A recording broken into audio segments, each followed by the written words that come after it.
are getting more aggressive, posing as trusted businesses, government agencies, and even the IRS to pressure people into sending money or personal information fast. So right now we have Chris Hadley with the Better Business Bureau, all to explain those red flags that we need to watch out for. And Chris, there actually are a couple that are pretty easy to spot, right? Those spelling errors or anything like that, right? Right, absolutely. And you know, with AI, the spelling and grammar errors, they have gotten a lot better. They make it look a little bit more official.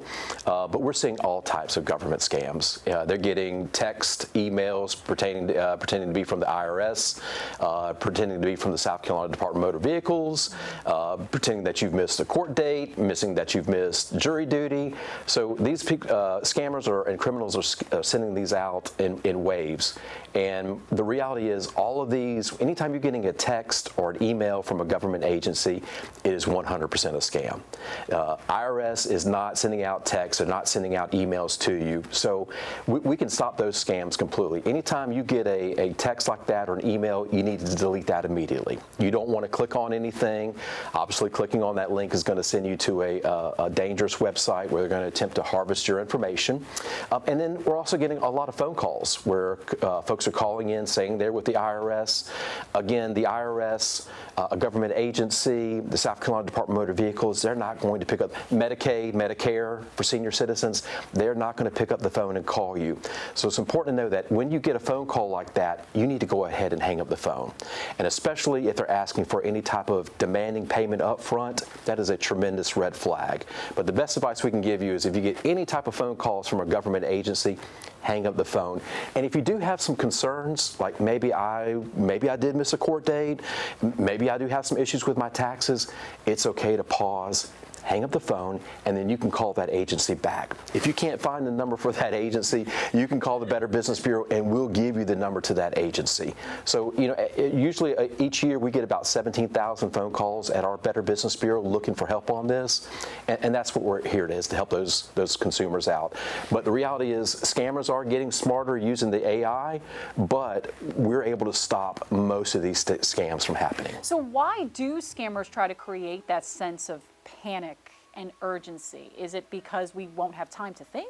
Correct. That's what they want to. That's what they want to do. They want to get you upset and get you to make a quick decision. And there's nothing wrong with pausing. There's nothing wrong with backing up and punting. We can take another. We can make another play. So it's just really important that folks don't get scared. Don't lose your cool, because these are 100% scammers. And if you are having issues with a government agency, it is okay to hang up the phone and call them back on your own time and make sure you're calling a legitimate phone number. It's going to stop you from getting scammed. You said 17,000 about a year that you get about these. Are they mostly impersonation? Is there anything else we're really seeing here? A lot of phone calls, about the government impersonations, certainly the IRS scams, and of course we get a lot of phone calls, with consumers who have won maybe lotteries. Upfront loan schemes. No one's going to give you money up front. You should never pay up front to get a loan. So a lot of upfront loan schemes as well. So we're getting a lot of those phone calls, and that's what the Better Business Bureau is there for. If maybe folks aren't quite sure, they can call us. We can provide some really good information to keep them from getting scammed. What about any certain payment requests? Is that causing any type of red flag? I know the urgency, but what about payment requests? That is a major league professional red flag. Anytime you get a request for any type of payment, especially if it's a Venmo, any type of Cash App that you want to use, any type of disposable credit cards, 100% scams. And when you get scammed like that, you're never going to get your money back. So never use any type of alternative forms to make any type of payments. Yeah, I think that's something that we want to reiterate, is that there are times where, you think that you can get your money back. It's pretty slim. It's gone. And there are legitimate cases. We talked about data breaches where you can get your identity legitimately stolen. I mean, it does happen to folks. Not every scam is preventable, but if that does happen, there's some things that we can dive into to kind of help them. We really recommend starting with a credit freeze. contacting the 3 credit bureaus. If you call them or if you do it online, it's something that can be done within an hour, and that stops any scammers, any criminals from opening any new accounts in your name. That doesn't stop the process. That just kind of gets you started. Now you got to start calling your bank, your creditors, and you're on the clock.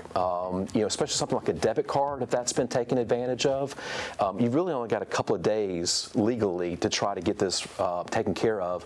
Otherwise, you could really be on the hook for the full amount. So if you do get scammed, act quickly and start using the resources that are out there to help minimize it. Okay, so I was going to ask, that is the last question for us. Your best advice for someone who thinks they may have already been scammed or even just kind of responding to a scammer, what is your biggest advice? Yeah, go ahead and start with the credit freeze. Contact the 3 credit reporting bureaus. Again, if you're doing it online or by phone, it takes about an hour. And once you get that credit freeze, it's pretty easy to take it off as well. So if a consumer needed to they're getting an apartment, they're getting a new car, it's something that can be taken off immediately. But once you start that credit freeze, that's part of the process. The second part is you need to start calling your bank, your creditors, your loan originators, and let them know what's going on, because the longer you wait, the more you could be held responsible for that, especially if it's a debit card. Legally, you've got a couple of days where you're responsible of up to $50. After 2 days, it's $50 to $500. After 60 days, you could be liable for the full amount. So once you know you've been scammed, and once you know your identity's been hacked, go ahead and move to take care of that as quickly as you can. Now that's when the urgency comes in. If you already know, that's when you go ahead and have that plan of action. Chris, thank you so much for breaking it all down for us. Yes, ma'am. Yeah, we appreciate you as always. And of course, we're going to be putting all of these details later on today on our website, WLTX.com.